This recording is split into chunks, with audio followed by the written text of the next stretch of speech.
Përshëndetje të nderuar miqtë mi.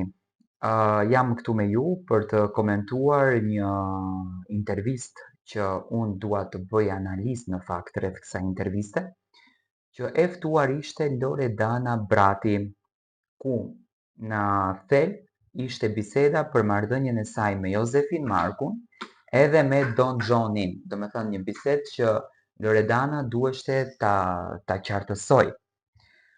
Ajo që mua më ra në vesh, besoj që edhe ju ka rënë në vesh kjo gjë, është fakti që Loredana nuk e la këtë gjën e madhe që të sqarohet, por e la të kuptohet ndryshe.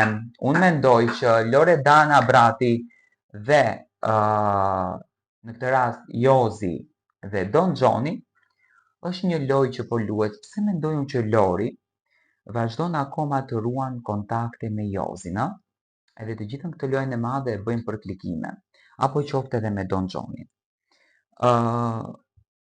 Loredana fliste me shumë respekt për të dy, fliste me shumë krenari për të dy, do me thënë nuk është penduar në asnjë mënyrë. Ndoshta është karakteri i Lorit, ne mësuar nga vajzat shqiptare që të dëgjojmë kur përfundojnë marrëdhënien e tyre, të flasin keq për njerëzit e cilët kanë patur në krah, por unë nuk e pash të tillë. Unë e pash Lorin shumë të lumtur, shumë pozitive dhe shumë e rezervuar në atë që thonte. Po nesër do ta elaboroj më shumë, vetëm dua të marr mendimin tuaj si e keni parë ju intervistën, pastaj nesër e komentojmë.